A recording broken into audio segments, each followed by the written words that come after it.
Yo, welcome to another Indie Tuesday, where today we hop in our time machine all the way back to 2005, where we're going to time warp to the late 50s to talk about a guy who died in the 30s and this occult classic review of Stubbs the Zombie. So guys, before we get into the story, let's talk about a little bit of the backstory to this game. It was made by Aspyr Games, which was founded by the original co-founder of Bungie. It actually runs the Halo engine. It came out in 2005 on the original Xbox, literally, and I mean literally, weeks before the Xbox 360 came out.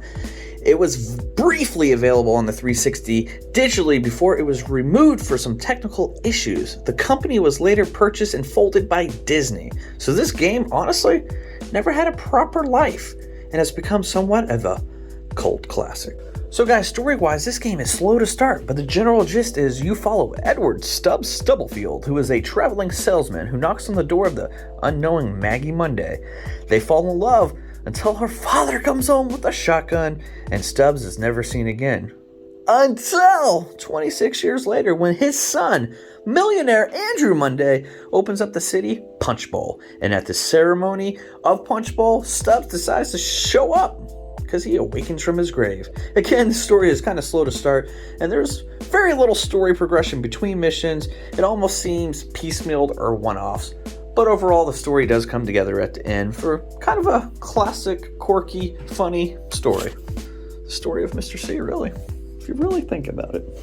So this brings me to the game. So you have approximately 14 missions in this game that will take you about 5 or so hours to complete. The missions honestly range from what you would expect from this era of gaming. You have the farm level, the military level, the evil scientist.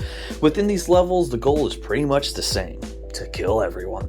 Variety. You have a variety of mischief at your disposal, from driving vehicles and tanks to, well, eating some brains. So you do have your basic attacks where you just swipe at somebody, but then you can also eat someone's brain, and when they come back to life, they will help you kill the other people.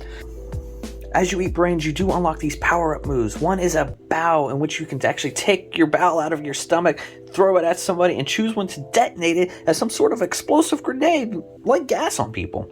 You have this one where you take Stubbs' head and you roll it around like a bowling ball and decide when to detonate it. My personal favorite is where you get this Addams Family style arm with this little hand crawling around. You jump on somebody's head and you possess them. You take control over them.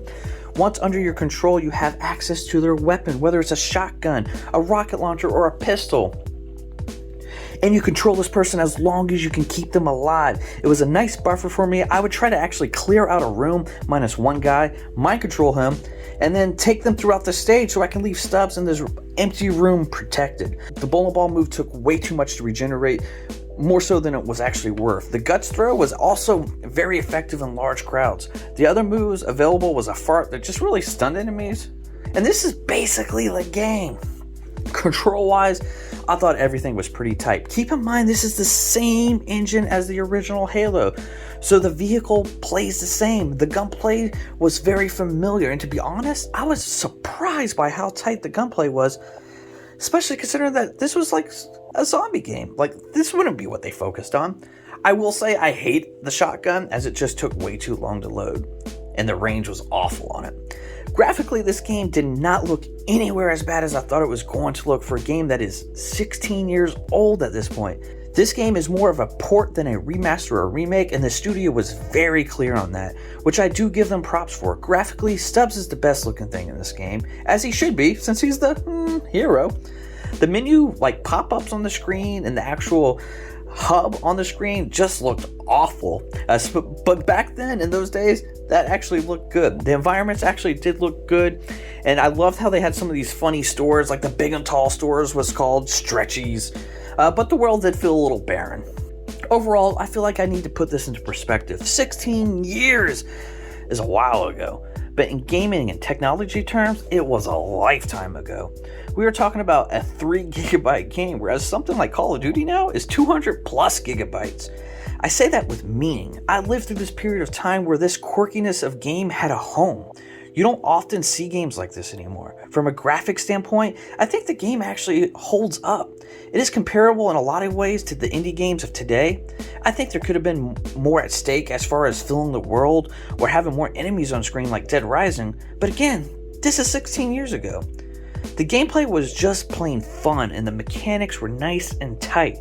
But because the game didn't take itself too serious, and because it didn't draw out the game longer than it should have been, it had a nice, good pace to it. It was quirky, and I really do feel like it is deserving of that cult classic title. And at $19.99, I would say that this game is well worth purchasing retail. And if I had to give it a score, I'm going to say 7.5 out of the old ace, the 10 spot.